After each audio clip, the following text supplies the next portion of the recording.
Hey, what's going on? All right, let me pin this. Mo, are you there? Can you hear me?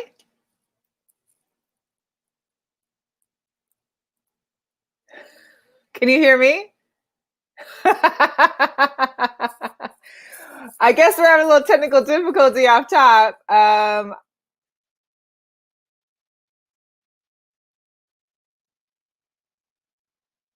You can hear. Oh, here we go. Sorry. Yeah, That's my my mic was bad. muted. Thank you. I was like, my mic's muted. I'm I have like, no control I on can't that. hear you. Yeah, because you muted my mic. I have no control over I what you know I do have in the to mute control it booth. initially when we go start. Okay, so Anyways, don't forget welcome. about me. I know I forgot. Yo, I've been on vacation for a minute. Talk about that. Talk about Still. your vacation. Talk about your vacation. What you Hey, been doing? What's listen. great? Vacation was good. What's up, Natasha? She's already in the house. I appreciate that. We took a road trip. Me and my dog went for a road trip to Seattle, and Shug got to ride on a ferry. He got to hang out with my mom's dog Nala. We hung and did some touristy stuff. Of course, I had crab, fresh Dungeness. You can't beat that. Oh, you can't. Not at all. You really can't. And then flowed the river a couple times out in Washington, and then we drove to Missoula and met up with my brother, and had some Dobie's teriyaki, of course. Shout out Dobie's teriyaki. I'm waiting to try that. I can't wait. Listen, here's what pissed me off. He didn't tell me he was closed on the weekend, so we get there Friday evening. He's like, "Oh, I got a couple small teriyakis for you, just saved." And I'm like, "So we can't get no more?" He's like, "Well, I'm not going to be open until Monday night." He couldn't make nothing special for y'all since it was an extra. Listen. I was already, yeah. But in his defense, we did go for 2 good floats. I did almost die on one of the rivers. Gosh, I had a near-death experience, but I have great guardian angels, so I was happy for that.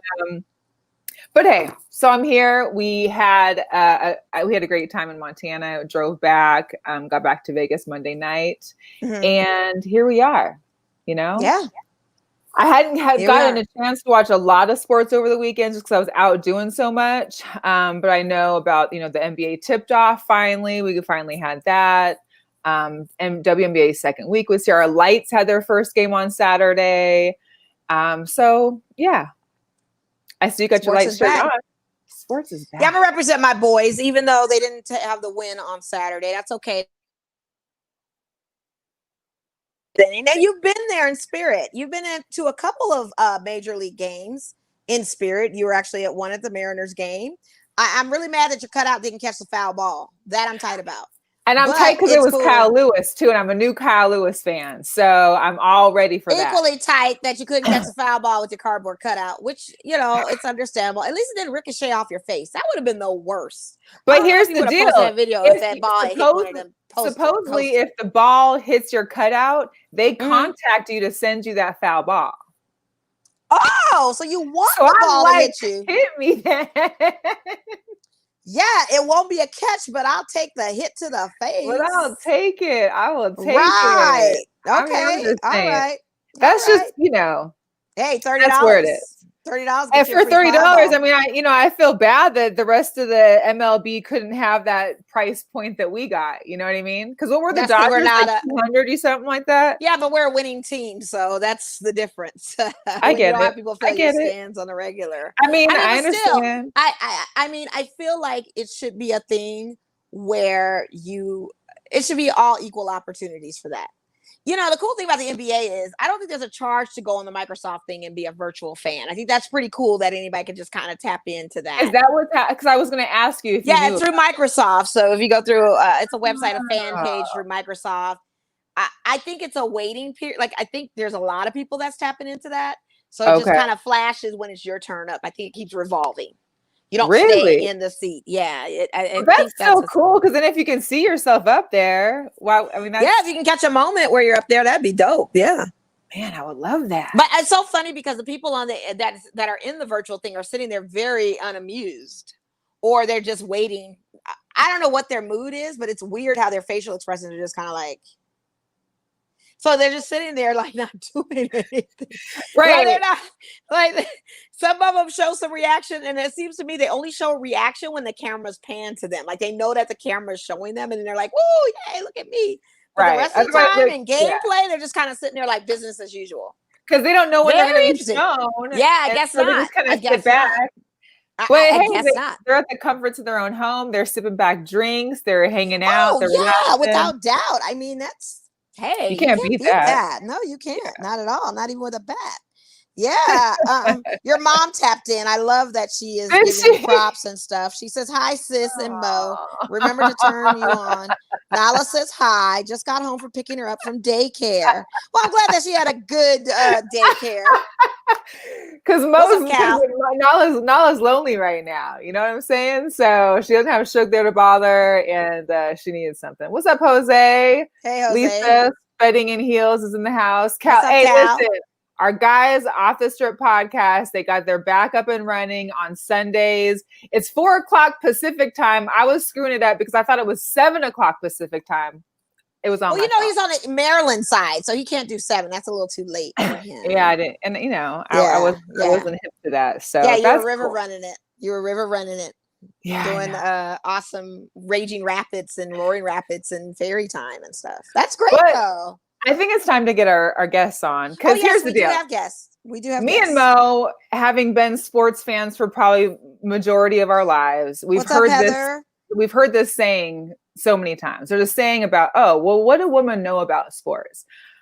I came across, and I don't know if it was through like Arlington and Palmer, because there's that St. Louis connection through In the Zone or not, but I came across these ladies' podcast.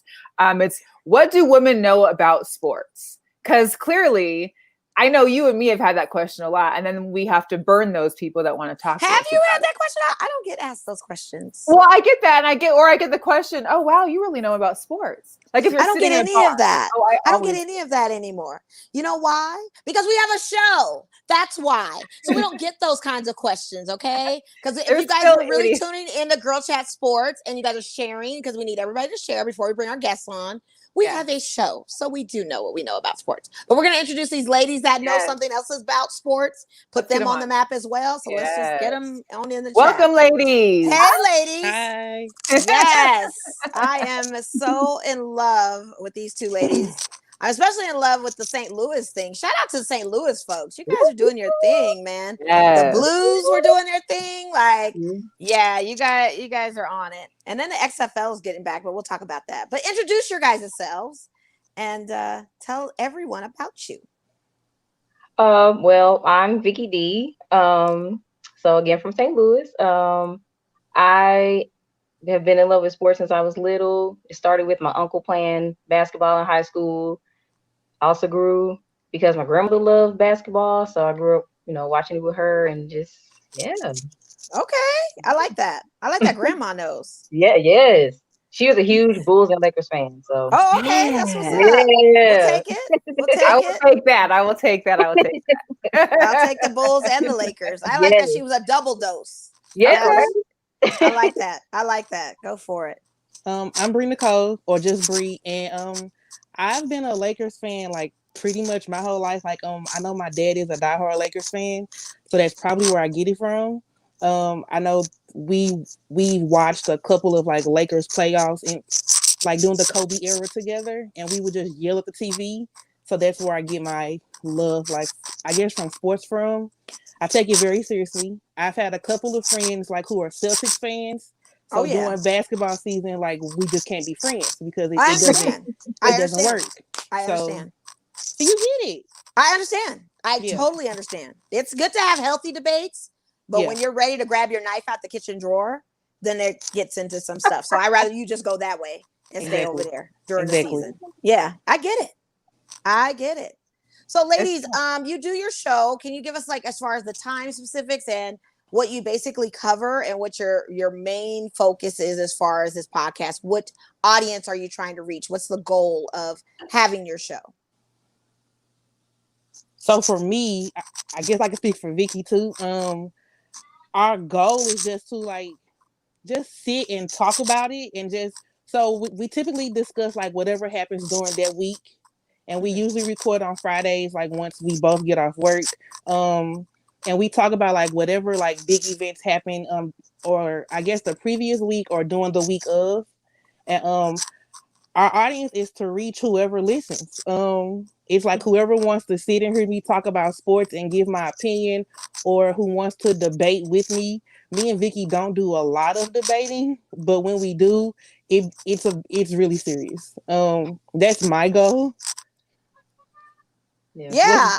And Vicky, what do you gain?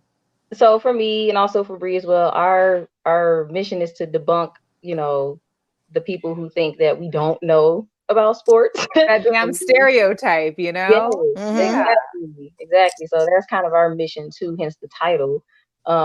So yeah. So how did you guys have known each other for a little while, or how did you guys come together and think of, hey, let's start a sports podcast? So we went to college together. That's how I know Vicky. We went to it's a university here in St. Louis. It's Webster University. I'm not going to represent it because our mascot is a made-up animal. So there you have it. What's the mascot? Now I want to know. It's a Gorlock. It's called a Gorlock, but the name comes from like 3 different streets. So yeah, it's weird. Okay. It's very weird. That sounds like St. Louis.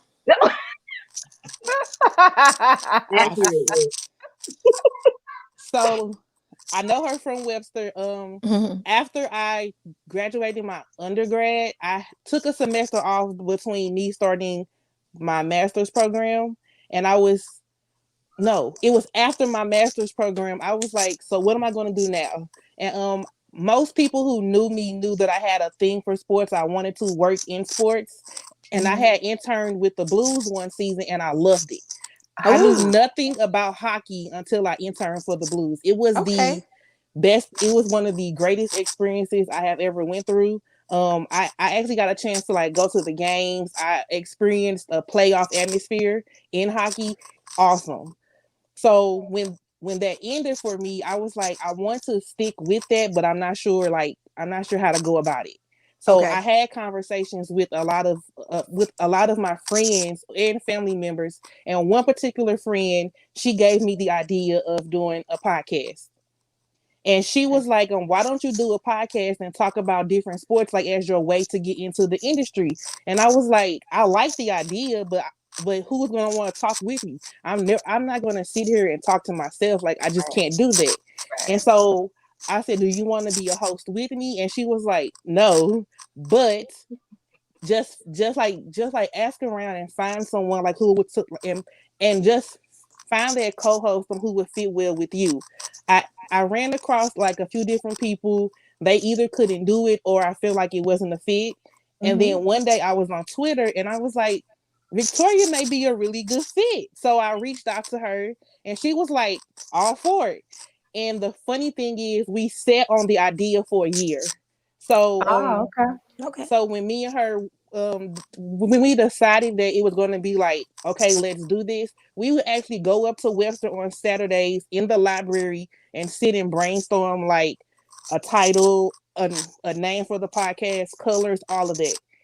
And then we just sat on it for a year because like life happens and we was just like, whatever. And maybe last year, my other friend, she's a creative as well. She asked me and she was like, Bre, like where's the podcast? And I was like, we never went and did anything with it. So I text Victoria and I was like, we need to go buy microphones. And that was the first step. Like we met up on a Saturday, went to Best Buy, and we each bought a microphone. And from there, it's been a year. The magic has happened. That is so great. I love it too. So you being a hockey girl then, Bre, how was that monumental moment? Walk me through the emotions of the Blues winning the Stanley Cup. And what that meant to you after your internship and getting attached to them. Oh, it was awesome. I will say that it was awesome, but it was also bittersweet because they played the Boston, what was the team? Bruins. The Bruins, yes. Sorry.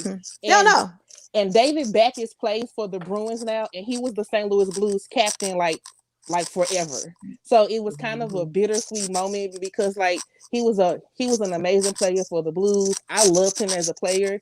And so for us to win it, our very first one, and he not be a part of it, especially for me, it was kind of like, oh, this is like bittersweet. But the moment in general was amazing. I actually thought I knew it was gonna go 7 games.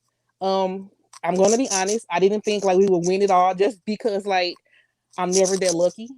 But it was an amazing feeling. I actually wasn't at home to like watch the entire game. I was on my phone, like I heard through the radio. I was actually at Bible class at church. So when I did get home and I turned it on and they won, I was probably yelling for a good hour. I stayed up all night and watched the after show. It was just awesome to see. I know how big of a sports city St. Louis is, and us losing a big platform or a big team like the Rams was a downer. And so for this moment, it was like, yeah, we're gonna live in this forever. It was awesome. I was kind of up. I wasn't sad, but I did miss like the official parade and stuff. But I watched it on TV. It was just awesome to just, I guess, be a part of and just say I lived here and like I went through it because we've gone through it like with the Cardinals before as winning world championships. We've gone through it with the Rams and winning the Super Bowl, but it was just different for the Blues just because I knew they were a good enough team. This was their moment, and like I was able to say I witnessed it, and I'm still on a high from it as well. So hopefully they repeat this season. I'm not sure like how hockey's gonna go currently, but as far as now goes, I'm still a Stanley Cup champion. Okay, all right. We'll let you have that.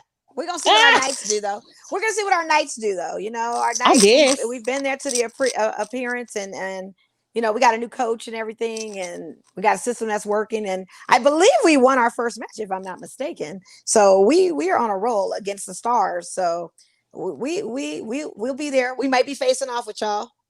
We may. I'm ready. It's round robin, so we may be going that way with y'all. And so, Bre, what is your team? Are you a Rams fan and hate that they went to LA, or are you a Cardinals girl? Are both of you guys Cardinals girls? Because we're going to talk about that too, with their situation they got going on right now. I'm diehard Cardinal Nation. Cardinal Nation, okay. Yeah. And then for you? Oh yeah, for sure. Grew up watching the Cubs because Cubs are our rivals. So grew up watching, Mark McGwire, Sammy Sosa battle it out. Like, oh yeah, that was the home run derby. Yeah. Right. So that was exciting for us. Yeah. So, yeah. Definitely Cardinals fan. I am a Blues fan. I didn't really like I didn't like the Rams like that. But, I mean, whatever. But I wish you had a basketball team. But yeah. But I don't care I'll watch a football game. When the Rams was here, it was just when the Rams were here, for me it was like, yay, Rams football. But I was upset with the way they left.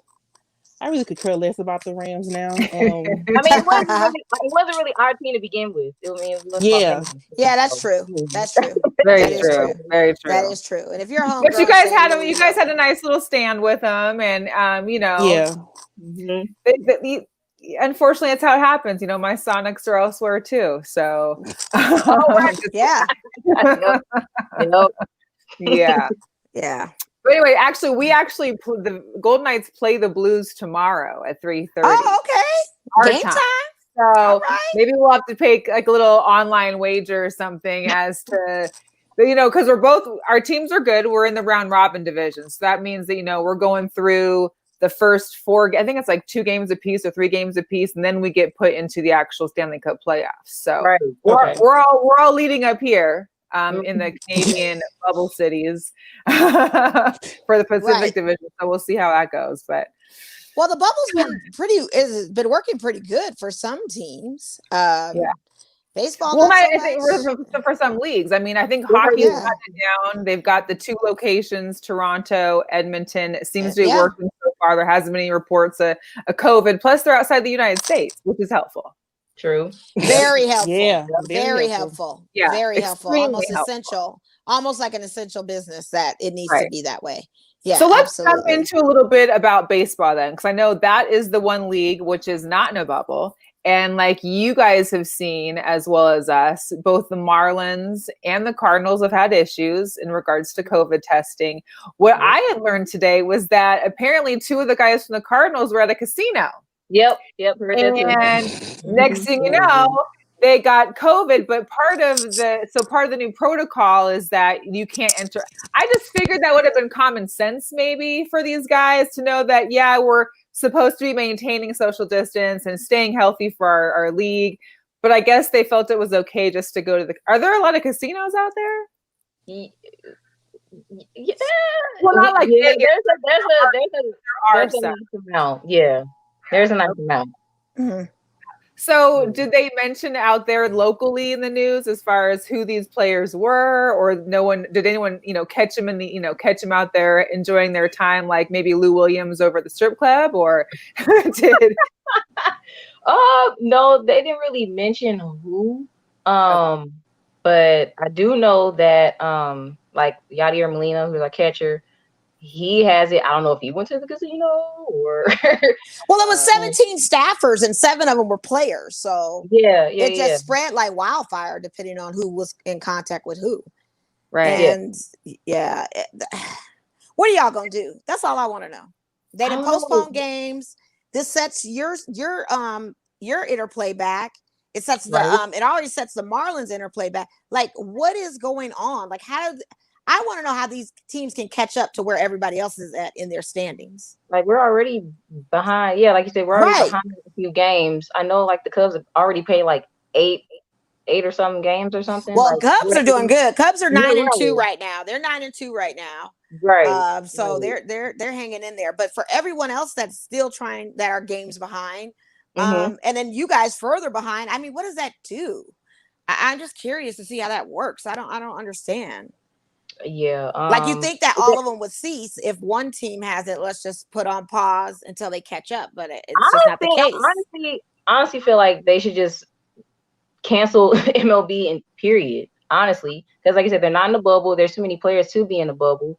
Like, just cancel it. They can't monitor it. They can't monitor. I mean, they've tried. They've been trying, but they did try. In the first 2 weeks or a week, not even a week and a half, you've got two teams that have basically caused like almost 2 weeks of games to be lost total. I mean, that's I'm telling you, that's not good. It's not. I think I think some of the leagues, especially maybe the NFL, need to think about it. I know it's tougher because there's more people, but thinking about even having like, conference or divisional sites where they have a bubble, because I know you couldn't possibly have one bubble for all Major League Baseball or one bubble for all NFL. But I don't know how that's going to work.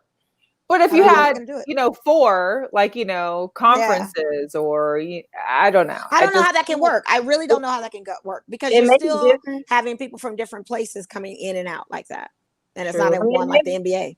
It may be different for NFL because they only play once a week. Right. So that's time to like test the players out. So, I mean, well, 3 times a week if you count the. And Bre, if you're listening, I just took Rox. I don't know where she went. So I don't know when she comes back on. If I see her picture back up, I'll bring her back in. So, So I mean, the bubble is going to be interesting, but once a week. But then you got practice all week long. And I know for me as a Seahawks fan, we don't. We have the highest miles flown this year. So we technically are going to be flying clear across the way. Oh, there she is. Wow. We'll be flying all across the country. And that's even higher chance for, it seems like, to be getting the COVID. Sorry, I could hear you. My picture just went away. I got 3 phone calls back to back. Yeah, that's what it does. I had that same situation last week with this. Yeah. I get it. Yeah, you guys, it's all good. That's right. You guys are popular ladies right now. It's a hot time. Hot girl summer until we get into, what is it, fall now? Yeah. That part. So, I don't know how it's going to work for football. I know the Raiders just announced the first franchise to announce that there will be no spectators for this upcoming season in our stadium. They stand to lose. They're probably going to be the third team in the league, if other teams follow suit with this, to lose major money. They're looking to lose possibly $520 million. If no team decides to have any spectators, they could lose up to $8 billion in revenue. Ooh. This is going to be one of the biggest financial hits in any of the sports leagues. So my question is, no spectators, you're losing a chunk of money. One stadium, our stadium's already losing a chunk of money. You're expected to lose billions of dollars. Should they continue? You've got players opting out. Let's not forget, right. We've got players opting out. You've got an NFL that hasn't made specific, strict guidelines as to what the training camps protocol should look like, as well as the practice protocol look like, as well as game time protocols look like. So should they scrap it or what? What do you guys think? Well, and then just so you know, they have to opt out by tomorrow at 1:00 our time. Oh, gosh. So without even having all these things set up, without having the safety practices or the protocols set up, they've got to decide now if they want to play or not. Like Alan Hearns from the Dolphins, he's out. Yeah. It's crazy. I don't know. But go ahead. The teams that stand to lose the most money will probably be the Cowboys and Buccaneers and us. Jerry.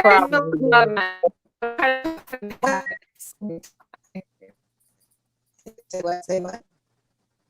What? No, say that again. I said that Jerry's gonna probably lose the most money, and I kind of enjoy that. I don't know why. And some because it's Cowboys related. Yes. It's Cowboys related. That's how it is. Ladies, I feel like he's definitely a contender and losing some bread for sure. Right. and I only say Tampa Bay Buccaneers because of the whole Brady thing down there and the way the ticket sales went up. So I feel like that'll be a big upset. But for our city, it makes sense. We're one of the hottest states. We're at 50% occupancy for the few properties that are open on the strip. So if you were to open up a season, what visitors are coming and where are they going to stay? If everything is sold out, where's the occupancy go from there? We don't have the capacity to even accommodate fans when they come to town for these games, let alone, have them play in a stadium. So it's just a realistic approach that the Raiders are doing. I'm definitely saddened about it. A lot of people with PSLs are very upset about it, but they are offering refunds for it. I believe it. I just think with the Raiders setting a precedent with this, I think other teams will follow suit. I'm just curious to see which teams will.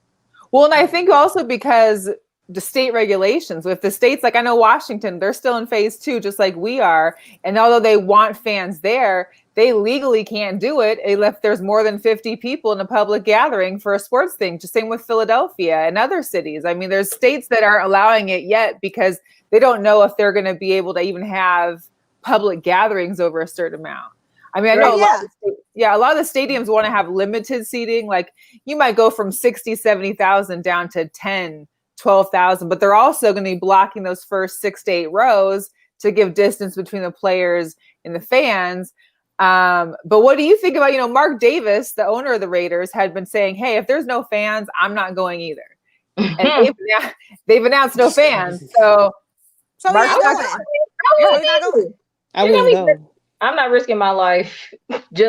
No, I'm not doing it. Raiders have always been about the people, even though we're the outlaws of the NFL. We've always been about the people. We've always been the ones that have been the proactive ones to kind of bend the curve a little bit and do the outside norms that normally people won't do, like recruiting different players that normally teams wouldn't take. It's just that's our culture. So I'm not surprised by him saying what he said about not going. I don't blame him. It's health over everything. You know what I mean? At the end of the day, the good news is that we have NBA and for where it stands right now, the bubble is working. It's a good look. WNBA is playing. It's working for them as well.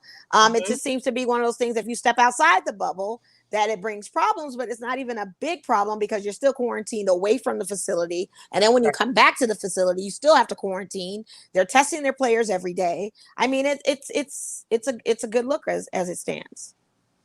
So time will tell with the football thing. They also announced that they weren't going to be that they've had no positive tests, like those 300 no positive cases. 342.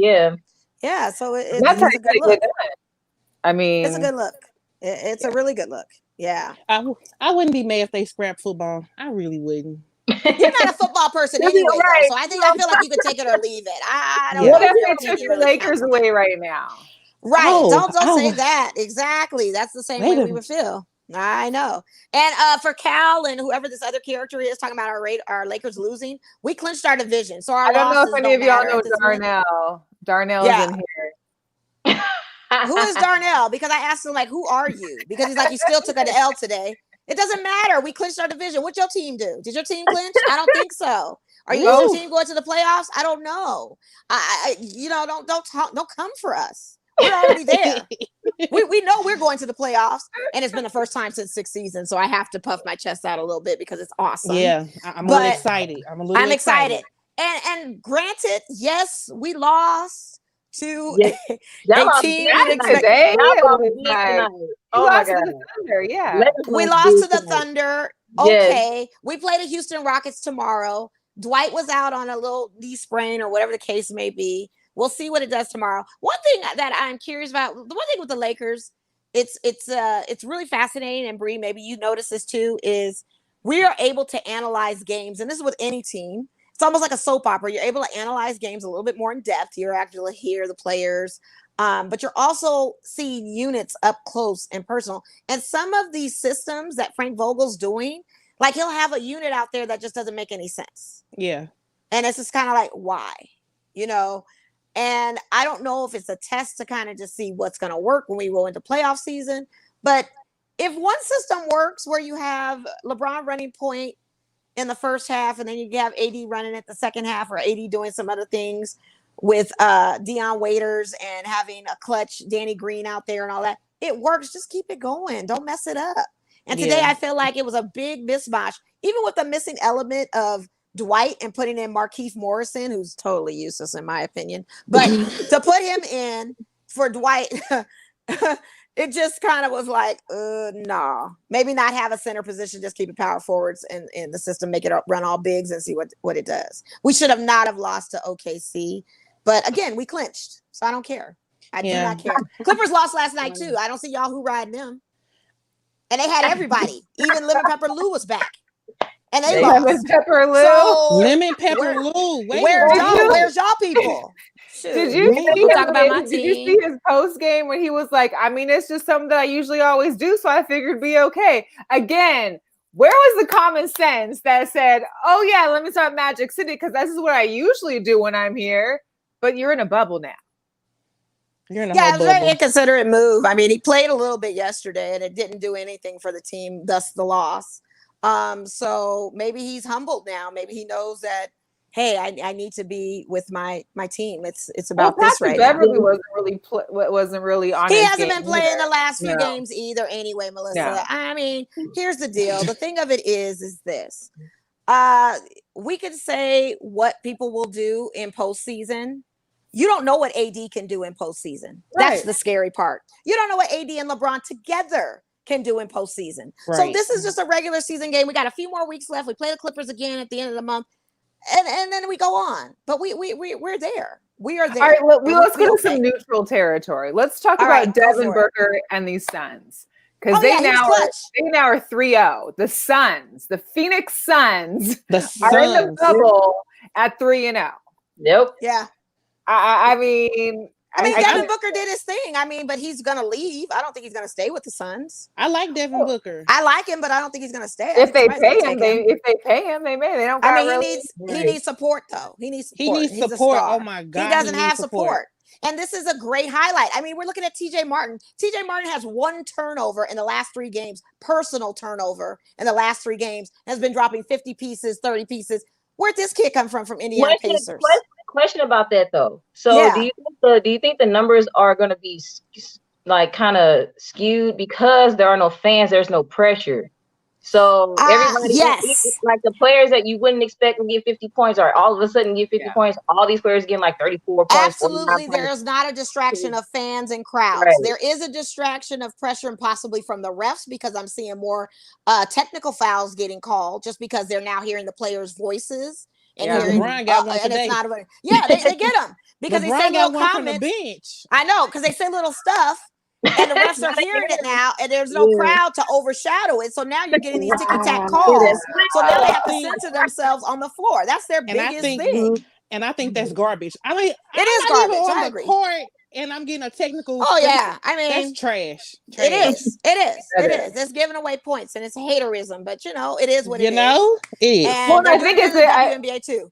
Well, and I think it's especially for the NBA because they're used to having those large crowds. I mean, not to say that Major League Baseball or football aren't, but they don't have them right there at them. Like there was, I think, a play during the Lakers game where there was a knocked ball and no one got it because there was no fan that's usually there on the side of the court to catch it and throw it back to the ref. So they had to go find another ball. They didn't know what else to do.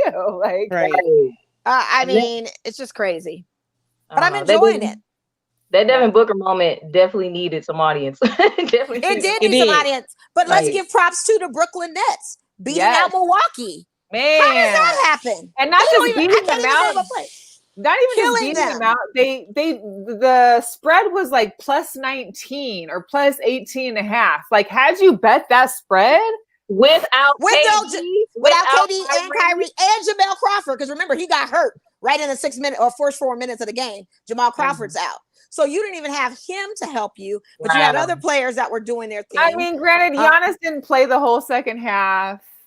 I mean, they're resting. A lot of them are resting. A lot of them are not tripping off of this. A lot of them are resting. I think what I see coming out of the East, in my opinion, it looks like it's going to be a Toronto team, a Bucks team, and a Miami Heat team. Because let's be real, Kelly and Bam brought it last night with no Jimmy buckets. And they were playing someone like a Boston team that everybody was expecting Boston to win that game. Honey, them Heat turned it on and did not play around. And Kelly is a big guy. For a big to score double digits like he did last night, it was incredible. So I think those are going to be my top three. Sixers, I mean, they played the Wizards today. That ain't nothing. I mean, come on. That is nothing. But what about they might be in the fourth place. Oh, Luka's doing his thing. Luka's the number one. He's the number one. What is it? Double deuce guy. He's the only one that triple double guy. He's the youngest in the history of the NBA. Right. But I mean, again, is that going to win you a champ? Is that going to win you a championship? I mean, it may be what I'm not saying this year, but it could win. It could definitely something you want to build on because that Dallas team. I mean, it don't take much to get them into a playoff contention where they're. Well, they're definitely going to be a playoff contention. I just don't see them going as far as I can't really predict the West. The West, you never know. It may sneak up on you and surprise you. Portland is balling out of their minds too. Listen, Carmelo is Melo. Is Skinny Melo from Syracuse days. Dame Dollar, who is the exact type of player as Russell Westbrook. Wait. Bree does not. I love Dame Lillard. I love Dame Lillard. I love him too. I love him as a rapper. He got great tracks. His music catalog is on fire. Okay. So I'm all about him. And he's the exact style of player as Russell Westbrook. They're pretty much in unison. They share the same jersey number, and he owned him last night. I'm sorry. Dame Dollar's that guy.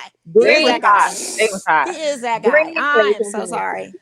I'm just not a Dame Dollar person or Daniel. Oh my God, I'm so mad. I just called him Dame Dollar. I'm not a Damian Lillard person. I'm not a Damian Lillard person.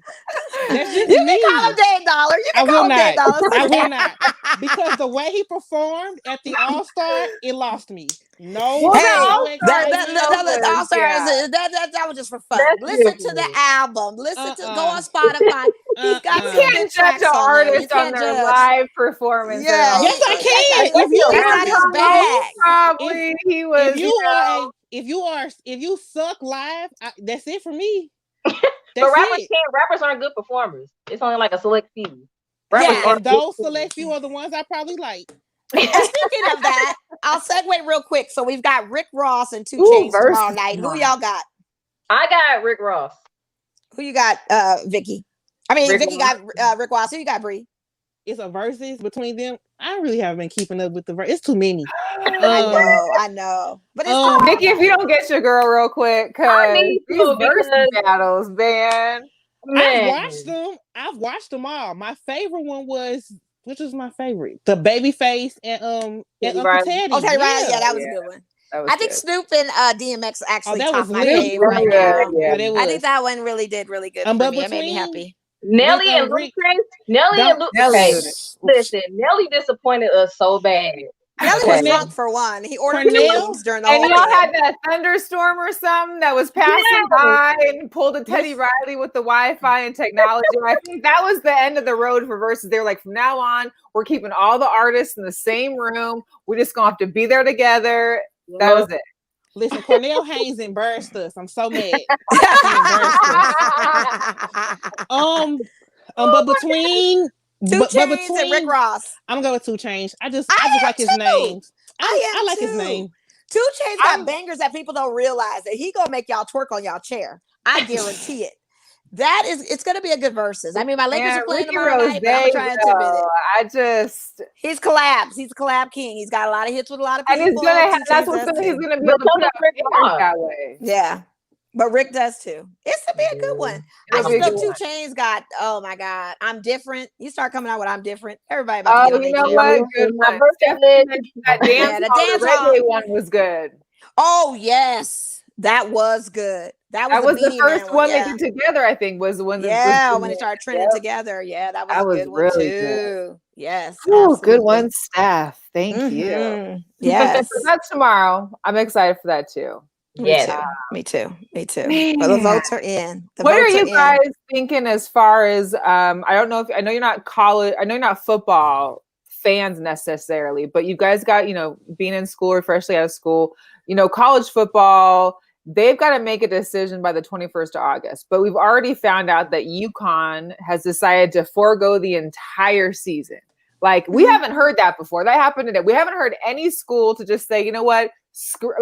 Not in the NCAA D1. We haven't heard of a D1 school saying screw the whole year. Right.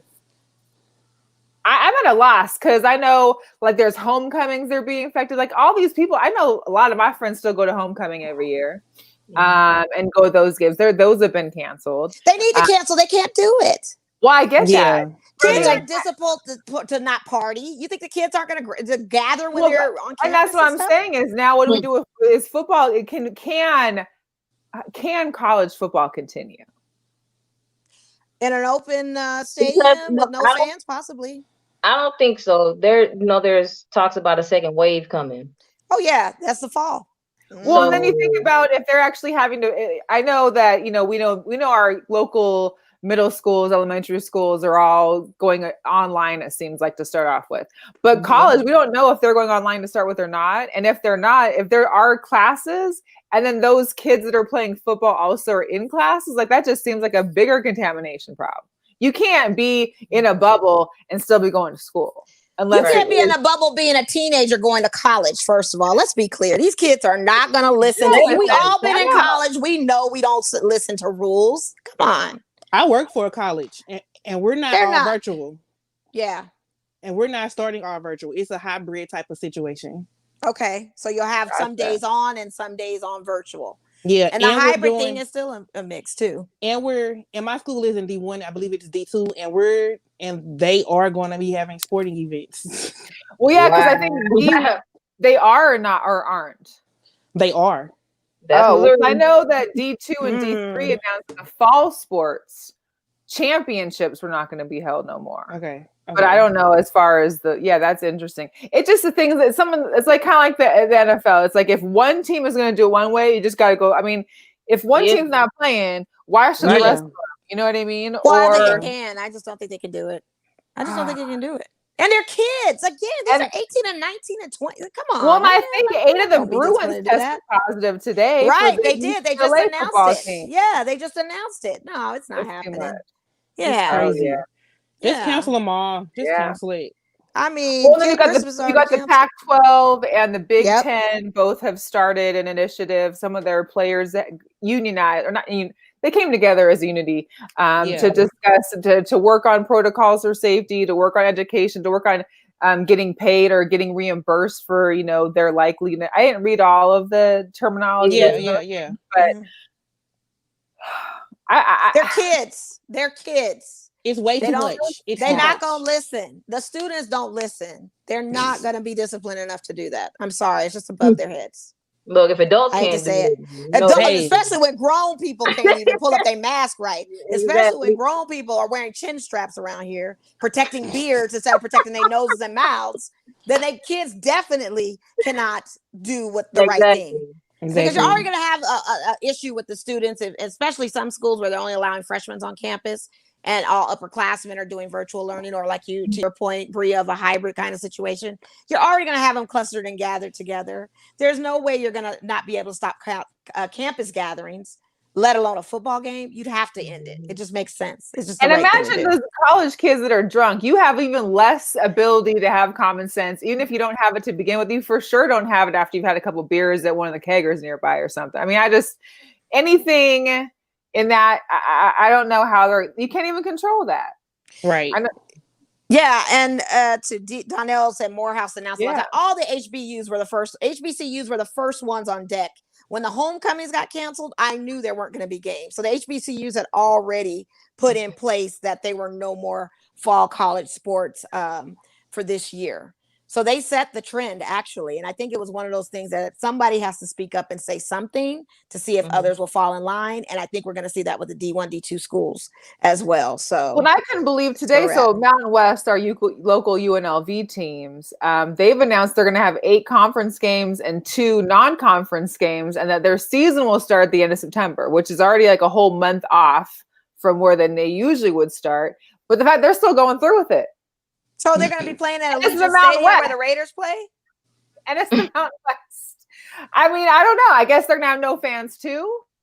How can they do that if the Raiders are sharing that stadium? I mean, exactly. So that's what I'm saying. How are you doing that in Allegiant? Well, no, but it's also like LA, because the Chargers and the Rams are going to have to share the same stadium, whether they're playing or not, whether there's fans there or not. They got to share that stadium. So that's too much contamination for me. That is. But you got to think about it though. So if you say the Rams and the Chargers, what is that? Over 100 and some players in one space, one bubble. They probably would have to be one of those teams. I don't know how they could travel to play other teams because they're all grouped in together like that.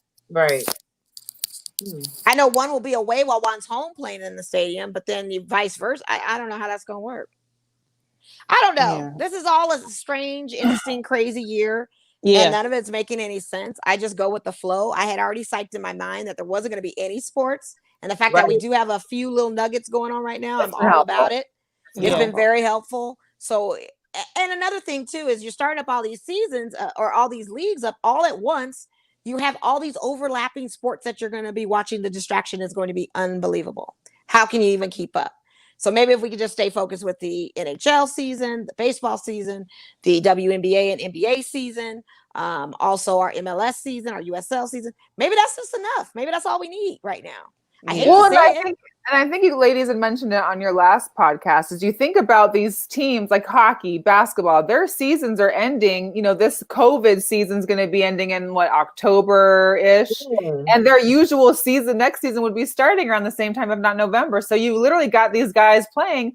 I mean, granted, they had a nice 4 or 5 month break, but we're going straight back into it again. So and it's going to be affecting the NFL draft. It's going to be affecting combine. It's going to be affecting, there's already 2 or 3 top recruits that have decided not to play this year, whether college sports happens or not, because they decide they're just going to focus on the draft. Right. Mm-hmm. And here's the deal. We're supposed to have the draft this last year. We were then given the draft to come back in 2 years. Will the draft even happen live again? Will it ever be in person again? We don't know. We just don't know. Will 2020 end with the COVID-free environment in 2021? Well, we don't know. We just don't know. We don't even know if we're going to make it next month. Like, where are we going to be? Like, what is going to happen?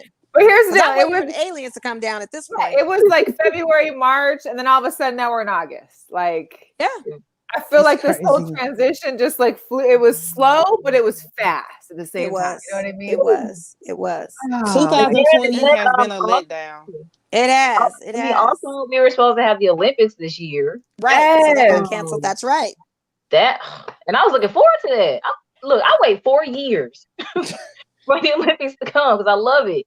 But so if they do it next year, are they gonna wait for the next 3 years, or are they going to do the next 4 years? Well, they're supposed to have the Summer Olympics again next summer. They're supposed to just to have waited. Oh, so you're when the next one would be? It'd probably be I'm gonna guess it would be 3 years to keep it that every 4-year rotation because it goes every other 2 is the winter. So I would guess they would still have to keep that same 2-2-2 ratio. But Okay. And what we am mentioned, I'm just a girl. And we mentioned that as well, like on our last episode, that if they have the Olympics next year, that still has to be training and exhibition games, like for those players who play in WNBA and the NBA. That's right. They're going to be exhausted. Mm-hmm. Yeah, that's a lot. Most definitely. Yeah, I think that's the only plus that was good for the WNBA this year was because they had already blocked off a month of playing for the summer games for the Olympics. So there was a break in the season for almost like the entire month of I think July or something, or like mid-July to mid-August, where the girls there was no games because a lot of the girls were playing in the Olympics. So I think that helped them in being able to hopefully prepare for something not necessarily like this, but it gave them they were going to have a shortened season anyway. It seemed like. Yeah. But I don't know if they will do it. Huh? Well, with the Olympics, even if they were to say, let's bring the pro athletes in, they might switch it over and just say, have the college kids play for the Olympics this time and do the Olympic teams like they used to do back in the day. You never know, out of exhaustion. They could. Possibly. Yeah. They could. They didn't play this. They're not playing their season. Why not? Well, that's a good idea. Things that make you go hum in 2020, honey. Hey. That might also be tough, I think, for other leagues, for the other countries. So maybe some of those some of those athletes are maybe in college or aren't playing, or I don't know. I don't know how their leagues are set up out there. I don't know. Who knows? I don't either. And it sounds like Tokyo still is having problems. Whoever Darnell is very knowledgeable, apparently. Yeah, I'm loving Darnell until you try to talk about my Lakers, man. Come on, stop it. But let's talk a little bit about the WNBA first, real quick, because there was the epitome of a pet. I love these women so much. Okay, so we all know the issues that the Dream was having with their co-owner, Kelly Ofer, who is still in the Senate seat, who was up for re-election. And there was, I think, 4 teams, Phoenix, Atlanta, and a couple others. They all wore Vote Warnock shirts. Mm-hmm. For Reverend Warnock. That's who's running against her for her Senate seat. Nice. And I think that Somebody give me a shirt because I want one. Listen. Well, I feel like this is a thing. She tried to throw jabs at BLM saying it's not it's a political thing. No, it's a human rights issue. But now that we're going to be petty and we're going to make it a political thing because you said the wrong thing. So now we're going to push the narrative of voting and how voting matters along with our Black lives. And now we're going to vote you out. And we're going to vote you out. Yeah. Because you shouldn't have said that something was political to begin with. You should have been aligned with your players. That was a huge mistake. And being the fact that you're co-owner, I don't know why the WNBA hasn't taken any actions on just getting her out of there. I don't know what the protocols are for that. I don't know what Kathy Engelberg's doing. I really want to she's sit got down to with lose her Kathy on this ownership. one, She's got to lose her ownership. She really does. Because listen, she's garbage. Yeah, at that point, pretty basically. Much. That's all I had to say. Like, I discussed her like on our show, and I was just like, I'm not here for her at all. Like, and half of your team is Black women. Half of your team, I believe, is Black women, and you don't even know. You gotta go. I'm not here for this at all. And to be clear, it's a cause of a human issue of one female that got killed unjustly, and it's just putting a name on the jersey, and you had a problem with it. Like that already is bad. Like you. Mm-hmm. And then calling it political, that's what did it for me. I was like, oh, okay. Like, how is they that? They better match. No. Yeah. And then she was like, something about like the American flag.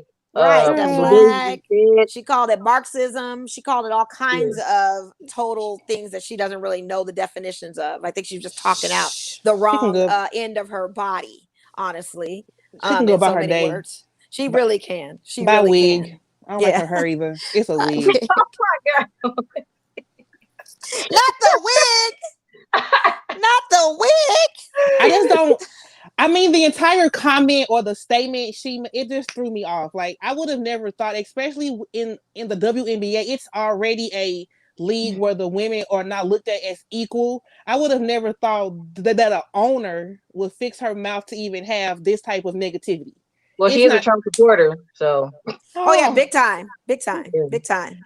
It's not needed. You can go about your day at this point, and we're gonna vote you out. So yeah, I'm not here for it. And one thing I do regret for the WNBA court, because I'm really feeling what the NBA court is doing as far as the Black Lives Matter, having it on the court. I wish the WNBA would have that on the court as well. I think that would have been like a. Well, they do have a Black Lives Matter on their court. It's just where is it? Well, it needs to be bigger. Yeah, it needs to be bigger because I know. Yeah, that's a problem then. So I think it should be mirrored to that. But at least at least the WNBA gets to have victims of police brutality written on their jerseys, whereas the NBA didn't have that option either. No, they didn't. They had a pre-made list and a prefix list to either take it or leave it, and some players left it. But the ones that did leave it are still honing in the message. And I think shout out to media catching wind, because when they were doing post-game interviews, no one wanted to talk about games. They wanted to talk about the social injustices going on. So now the media has gotten slick and started segueing by opening up with the conversation first about social injustices and then talking about the game. But that's how you do it. Yeah. That's so slick of them. So at least it still gives them their platform, and it gives them the platform. Oh, it does. It totally does. But it's just funny how they found a loophole of that. It's like, okay, we can't ask them about the game because we know we're going to talk about this first. So somebody was thinking outside the box. Yeah. Somebody's learning. I said somebody's learning. Right. They're learning. Yeah.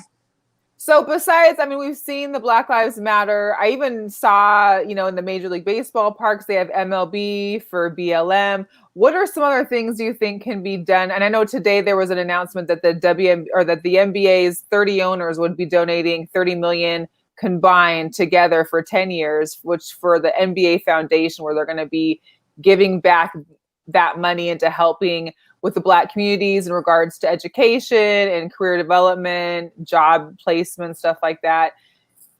That's all well and good, but I need the laws changed. I need these owners I need police legislation, and I need to meet with their local legislative officials and talk about why Breonna Taylor, her murders are still walking and living. Arrest them at this point. And to be honest with you, I've emailed so many times now that the email bounces back to me. They've changed the numbers in the offices. So now when you call, the voicemail is full. So they're getting slick. So now we need the people with the influence and a different hue as us that have that type of influence to talk to legislation in their local cities where their teams are held, where their teams are home based, on why we don't have any good changes going on. All the resources in the world are great, but if it doesn't do anything for the advancement of us, and it doesn't do anything legally to change our livelihoods or our anything that happens to be punitive to us, then I don't care. I need legislation and stuff. You can't change all that unless the rules are different. You got to be able to start legislation. The rules have to be different. You got to go with legislation. These police can't be walking around and having their jobs for doing shit like this. And they can't be just able to leave and go across state lines and get a job somewhere else. And they can. And that's what happens. And that's crazy. It's crazy to me. I'm all about you giving your money. I think that's great. All of that. Whoop-de-doo. Yeah. Do all of that. It's great. I'm not saying don't do it, but you have to also put forth some type of action. Like, people need to be losing their jobs because, like, for example, I saw a video yesterday. These officers arrested whole family for the motorcycle. The motorcycle in the minivan. They were driving a van. How do you mistake a motorcycle for a van? What's the correlation? Like, and then you put kids in handcuffs and you dry your guns on them. First of all, you have your kids face down on hot pavement in handcuffs. Come on. Face down. And there's no motorcycle fitting in a minivan. So how were they able to steal a motorcycle? Come on. And how do you confuse the two? Ridiculous. And no amount of apologies is going to, I don't care how much you apologize. Like, you have traumatized children at this point. You lose your job. So at this point, you can't even apologize because it's complete BS. Like, you can tell it wasn't like you mistook a sedan for maybe like a minivan. It wasn't even like a motorcycle for a van with a family. No, it was a stolen motorcycle, and the plates matched supposedly of the stolen vehicle. That's why I said, is a motorcycle in the minivan? Motorcycles can't fit in the back of the minivan. So who stole the minivan? Like, what are you talking about right now? Yeah. What are you talking about right now? This stuff is crazy. It's ridiculous. At this point, it is. at this point, aside from you giving your money, you need to also try to at least like put forth the effort of making a bigger change. People need to start losing their jobs. Make examples out of these people. Make examples out of them. Yep. And disciplinary action. There should be criminal charges brought against you for doing false arrests. There should be something done to your pension for making false requests. If we have too many officers that have the same citations and complaints, why is their pension not being taken away? Because granted, they could lose their job, but guess what? They still keep their pension. They still get a paid leave. They get all of those things. And that pension is bank. It's bank. It's highly influential. The police unions are very influential. Some of them are the ones that vote certain judges in. It's all a rippling effect. So until we can get to the meat of all of that and the potatoes of all of that, giving money here, there, and building, great, but it's not going to do. It's not enough. It's not enough. That's not what we're asking for. First of all, that's number one. You're not listening to Black people, and you're not listening to these Black women tonight. That's not what we're asking for. We're asking for legislative measures. We're asking for things of human decency and rights and equality of laws that need to be changed. That's what we're asking for. Yeah, don't throw any all these other stuff in there. We're asking for something that you're not doing for us right now. So that's even making us even more favorite. Like the whole Black Lives Matter on the court, like whatever, and then like the whole you can put whatever you want on the back of jersey. Okay, that's fine or whatever, but I feel like we're losing steam right now. We need to get back on the pace.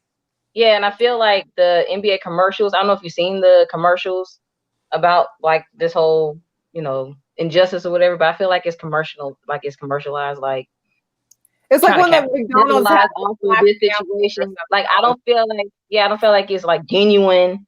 They just doing this because it's like I'm not almost feeling like the commercial. Like I don't know if it's me, but I'm not feeling the Black Lives Matter on the court. I'm not feeling all that. I like seeing it because it's in their faces, but the message again, and like you said, the action needs to follow. So I agree with you with your point.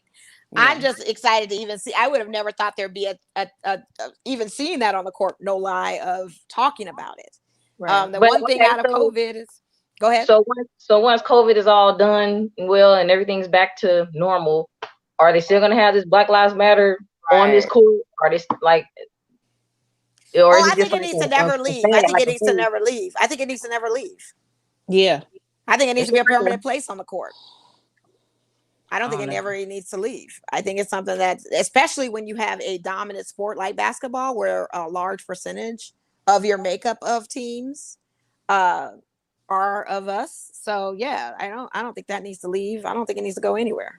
I think that needs to be a continued mantra for everything. And not to segue, but shout out to Ryan Reeves of the Golden Knights, VGK, who knelt first night of the Stars, and fellow teammate of the Stars that knew Ryan knelt with him, which was awesome to see. NHL has a long way to go. Their work is not done. I was in one of those hockey chats, and I almost blew my mind. I don't know how you do your 9. You go to Knights games, right? I mean, I understand. It's probably the most racist of all sports. I'm not going to say it all there, but I'm just saying the demographic alone. I would say hockey is probably one of the most racist of all sports. They're the most racist fan base. I agree. NASCAR, but NASCAR, I know it's a sport, but to me, it's not one of my sports. So, it's not a major, when I read the comments, and it's from women too, and it's a predominantly women that are talking this. And I'm like, first of all, don't say anything. If you don't understand or you don't get it, don't say anything. But to add in a naive voice, to add in your opinions that you have no knowledge of, no research of, you don't have friends that are dark skinned, you don't have friends that are Black, you don't have friends that have been through any of these things. The sad thing, Melissa, is they do have friends like that. What are you talking about? So they have friends like that, and they still don't get it because their friends are not like the monolithic stereotype of Black people. Oh no, well, there's a different type of Black person. So they have friends like that. The problem is those friends probably never checked them, or they've never been in a situation where they've had to be checked. And in an environment like hockey, and me personally going to a Golden Knights game, I'm not gonna front. It's a very uncomfortable experience. It's fun, but if I don't see myself too often in a mix, then I'm not all the way gonna be feeling at ease to a certain degree, just because of the environment. But I'm not going to lash out, and I'm not going to say any racist stuff. However, on the opposite spectrum of that, they do when it's them. Right. And so they felt like the VGK or whatever group you saw it in, as a safe space, as a sounding board to say whatever they felt they needed to say. And I've never been challenged on it, never been checked on it. Think about it. We had a black hockey player aside from Ryan Reeves. We had Subban. How much heck were they giving Subban when he would mess up? I would read it. And it's like, really? Y'all riding hard on our goalie, but when Mark Fleury messes up, y'all can't say nothing about Flowers? Y'all ain't as critical as you are with Subban? There is a huge disconnect within the NHL. And to your point, yes, it probably is the most racist thing. But women in general don't have solidarity. And I'm going to say this. Some white women in general don't have solid. You could be a liberal person and still hate us. You know what I mean? Yeah. So that's nor here nor there. It's just a matter of it being something that is called to attention and it needs to just be called out. And I think if you saw it, I probably would have been in just going in on them. I probably just would have went in. And I just, because it was so much, but I couldn't, like, I didn't have even that. I mean, it was every single I would have gone in. I would have gone in. I couldn't even. I'd have made one blanket statement saying, oh, let's see what this page is all about. Seems like there's a lot of racist people on here and I'm going to have to exit stage or report you and then see what they say. Seriously. I got my, can I speak to the manager hairdo? I got a wig for it. Can I speak to the admin? That's the attitude that I have right now. You want to play that game? I'm going to play it right back. Like, can I speak to the admin, please? It's just not right. Well, and I think it also continues to be that they want to make it that, oh, why is it got to be about the flag? Why are you dealing? It's not even about the flag. It's never been. That's not. It's never been about that. And it's kind of like how the Kelly and the Dream were making it political. It's not political, and this is not about a flag. It's not about respecting the flag. It's not respecting your country. It's completely different. Has nothing to do with it. You know, well, Kaepernick went to the Green Beret, right? And he told him that was the thing to do was to kneel. That's the way you can do it peacefully. But we know who spent that narrative of the flag. We know who put that out there. You know who put the flag thing out there. It was never about the flag until somebody of the higher ups that's sitting in the White House built by slaves said that it was about the flag. Oh, so that's the thing the orange one. So that's where they're going with the whole flag thing. Because prior to even with Cap kneeling, they never really had a peep. They had some discernment about it, but they never vocalized it until that man had something to say about it. Now it's a narrative about the flag. So it's basically you just piggybacking off of whatever someone says and you're regurgitating the same verbiage, but you really can't speak for yourself because you really don't know.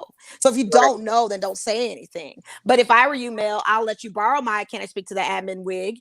And next time you see that on a post, you need to be like, I'm going to speak to the admin and just report you guys. Well, that's a whole other conversation to have with the admin. I'm going to talk to the admin. Like, can I speak to the admin? Because this ain't right. Yeah. This ain't right. You know? And like I said, everybody has a right to their public beliefs or whatever you want to say. But when it just turns into rhetoric that deems hate and reads hate, that's just not right. I'm with you. Hey, I'm here for it. It is not. It is not. And I just, it's just crazy to me. And there was a NHL player that wrote a great op-ed about the racism in the Athletic that he wrote about racism within the NHL, which I already pretty much knew. Not only is it a very expensive sport to play, so you're not going to have a lot of Black kids or any other minorities playing the sport. But then when you do have the opportunity to play the sport, the treatment you get from a child all the way up to professional, to high school, college, all of that. It's just like being a Black person playing on a lacrosse team. It's the same type of element that you have to personally endure that people don't know those stories about. And the fact that you still know those stories and still act the way you do, that is a problem. Because then there's no human decency there. None. So again, I'm going to speak to the admin. I have to ask. And then to Heather Reddy's point, she says, it's ridiculous how so many people are on this. Well, my house won't be watching sports anymore. Kick because they don't like the politics kneeling. First of all, this isn't about politics. Second, she goes into think what we were saying. We don't give a F by B. I love you, Heather. Thank you for being the ally that you are. Appreciate it. Appreciate the love. Stay on their heads. Because sometimes we can't be the voices. Because guess what? If we become the aggressors and we get into it, we're going to jail. So everybody whose hue ain't like ours, be our aggressors, be our voices, channel your inner Mo, channel your inner Bre, your inner Vicki, your inner whoever, and let them have it. Because unfortunately, the reason we can't always let them have it is because there's different consequences for us than other people. Yes. So thank you, Heather. Yeah. Love ya. Keep fighting. So anyway, that's my soapbox for the night. But I'm just saying, like, this is crazy. It just gets me. It's just so crazy. Like, I don't understand. Like, it's just ridiculous. And it really brought tears to my eyes with Bubba Watson and having the solidarity he had. Bubba even Wallace. from old race car driver like Richard Petty. Like, are you serious? Like, that brought tears to my eyes. Like, people, they did it so swift. Yes. You know, they did the change so swiftly. And they're not going for it. And they stood their ground. And that's the power and influence that I'm talking about. There are so many others out there in all these leagues that have it, and they're still staying silent. And that's not cool. You know, and I don't want our sports being back and NBA being back or any of the other leagues being back as a distraction either. No. I want us to keep posting, keep calling, keep emailing, and doing all those things that you possibly can do. Because let me tell you, Kentucky, honey, they've probably tired of me. Now I'm getting the emails rejected back to me. Every day I wake up like, let me send another email about Brianna because we're not. We gotta find some new connects over there then or something. There's anybody different out there in the Kentucky area that knows anyone, like, let me know because we'll post it. We'll Chief of police, anybody, the mayor, the DA anyone over there is a black man. I'm trying to still get a hold of him. And that same DA he's not really all vested either. So I'm trying to get on his head. Like, bro, what's up with you? So we just have to keep fighting. That's all. Well, before we round up, I know there was a little bit of news first. I wanted to mention, and I don't know if you ladies brought anything with you as far as for girl power, but yesterday, Danny Garcia, The Rock's ex-wife, is one of the equal, if not mutual, or leading partners that bought out the XFL. So it's possible your guys' team may come back. Who knows? Yeah. KAW. No. Yeah. What do you? That's what. Yeah. You don't want to say it. Why you don't want to say it? Because let me tell you something. Your St. Louis team had a former Raider on there. I was all about y'all St. Louis team. That was my team, honey. That was my XFL team. I will spell it from here to the end. I just will not say it. Yeah. What? No, man. Battlehawks was my team, honey. Don't so do that. They bought the league for $15 million, which seems like a steal. And they've also mentioned that they're trying to think of it as like they're going to do like a bubble scenario for 2021. I'm here for it. Okay. I mean, I hope but here they're calling it the XFL 3.0 because it's like this the third try. When's it going to work? You know, let's figure it out. I love that. To be honest, I prefer the XFL over the NFL. Yeah.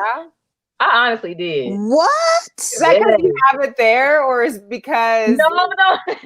Explain. No, I just like it was different. Like the certain rules that they had.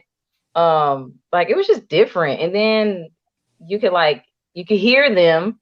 You can hear the coaches and the players. Right. It was just different. I don't know. It was different. I did enjoy that they were mic'd up more and that they were making some of the calls, and the referees had like an eye in the sky where they could see it from another angle. They had a referee box upstairs, whatever the case may be. So we'll see if that comes into fruition. But I'm excited. I mean, she'd be the first woman in the United States to be a majority or equal part or an owner of a professional sports league. That's dope. I think it's dope. And the fact that she still gets along with her ex-husband as fine as he is, and they can work together. Hey. And here I'll say this. I saw a lot of men posting about The Rock buying this team. And if you actually read the article, it was Danny who saw that they had gone into foreclosure, who knew it was a great opportunity and called The Rock and said, hey, we need to get on this. Mm-hmm. So just for clarification. She's the boss of it all. She is the boss. Yes, definitely. Definitely. Yeah. I welcome it back. I think this is a good opportunity. We'll see how it goes COVID related and what the parameters are, but to take it out of McMahon's hands and do something else with it. It's a Spencer Strasmore moment all over again. Yeah. You know what I mean? Yeah. I'm just happy for the players because I know a lot of them, this was kind of like their second chance or like their opportunity. So I'm happy for the players. Wow. Yep. And it's a good opportunity, especially now with COVID. I mean, if there's going to be no good draft, we don't have access in combines. You're not going to be able to see some of these players in action. They may not get picked up. They're going to need a place to go to get seen. Right. And the XFL is kind of that spot right now. So yeah, we'll see how that goes. Man, we're already at an hour and 15 minutes. See how I know we had great talk. I love talking to the sisters, man. I love it. I love it. So where can they find you, ladies? Where are you accessible? And when's your show air and all of that good stuff? So we drop content on Tuesdays, and we are on Apple Podcasts, Spotify, Google Play, Stitcher, and iHeartRadio. Okay. And we're also on YouTube. Our YouTube is WDWKAS Podcast. Okay. And we also have a Twitter. That's What Do Women Know One, and it's spelled KNO and the number 1. And then our Instagram is also WDWKAS Podcast. Okay, so I'm going to subscribe and follow to all of them. Yeah. Thank you. We'll do it right back. I appreciate it. Thank you. We do it right back. I do follow right back. Yeah. Okay, thank you. Appreciate it. Good. So if anyone's out there watching, make sure you subscribe to both of our podcasts. Make sure you share it to let people know that there are women out there who know their sports, who enjoy talking sports. And again, we will catch you all next Wednesday if you're watching for Girl Chat Sports. And ladies, we'll see you again tonight. We'll definitely got to get back on with you. We appreciate you coming on. We enjoyed the conversation and we really appreciate it. So and go Lakers, Bre. You're welcome. And go Lakers, Bre. Go Lakers. Go Lakers. I love Lakers. Real quick before we sign off, go ahead. Just to let y'all know, I was a Laker fan, okay? But that's right. After Kobe left, I was like, nah, I'm good. But so where are you now? Are you with Bulls and Zach LaVine and all of those guys or what? I don't have a team. I really don't. Well, you need to come on, hop on that purple and gold train, honey, because we might be champions this year. And guess what? We got the angel of Kobe Bryant. We wear our little patch every game and our armband and all that good stuff. It's pretty except LeBron on the Lakers, okay? I understand. That's a period of adjustment. I get it. But he's here. I'm cool with it now. I'm good. I'm a Lakers fan, but I am also a Brooklyn Nets fan. But it's because I'm following my husband, Kevin Durant. That's the only reason why. Okay. But Easy Money Sniper. Kevin Durant is a Sonic. He was a Sonic first. Remaining Sonic. Yes, right. He was a Sonic. He was a Sonic. He was a Sonic. Yeah. So I like. I mean, he was a Longhorn at first. So I mean, yeah. I just want to be okay, ladies. We really appreciate you. Oh yeah. Okay. Easy Money Sniper, honey. He'll be back. Easy Money Sniper will be back. Don't worry. That's gonna be crazy. Yeah. All right, you guys. We really appreciate it. Thanks for tuning in. We'll catch y'all next week. Thank you. Yes. Thank you.